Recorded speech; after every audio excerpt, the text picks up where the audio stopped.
This is Tom Asbury with the Viper Report. This short video will show you how you can incorporate a quick sector analysis into your daily routine so you can keep on top of which sectors are moving up and which ones are moving down. First, if you go to the home page of your stock charts account, and you'll see this market movers.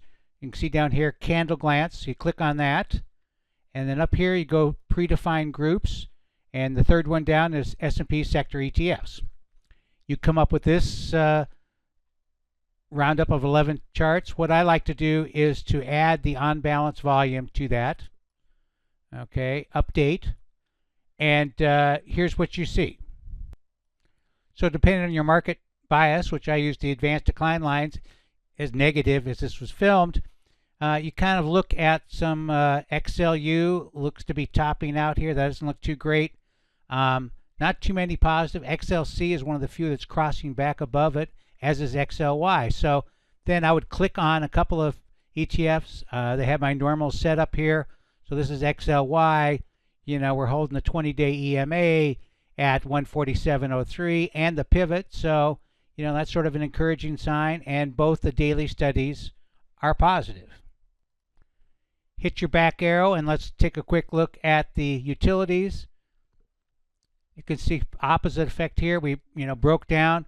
We're below the pivot and the declining 20-day EMA, and you can see the RS is broken below its moving average, and it looks negative, as does the on balance volume. You hit the back arrow here, you get back to this main screen, and then the next step requires that you've set up a watch list that has just the sector ETFs. Clicking back on the dashboard, you get back to the main screen. My sector list is called 11 for 11 items. So you click that, you get all 11, including the S&P. The first thing I like to look at is down here from the summary, and you go down to performance. That automatically tells you how each of these markets are doing vis-a-vis the S&P 500. So you can look at one day if you're doing at the end of the day. This is early on in the session on Tuesday, May 16th. So more important, maybe look at the 5-day trend. XLC and XLK are one of the few winners. If you go up to 1 month, and rank it by 1 month, you can see that XLK up 3%, XLP 2%, XLC, etc. So there's 5 that are positive here and 6 that are negative. Of course, the big loser is XLE. Of course, once the week is complete, then you should run this as well to see who's the leader for the entire week, as that'll often give you clues to stocks you should review that are in those leading sectors, or if you're looking to the short side, which ones have the best potential on the downside.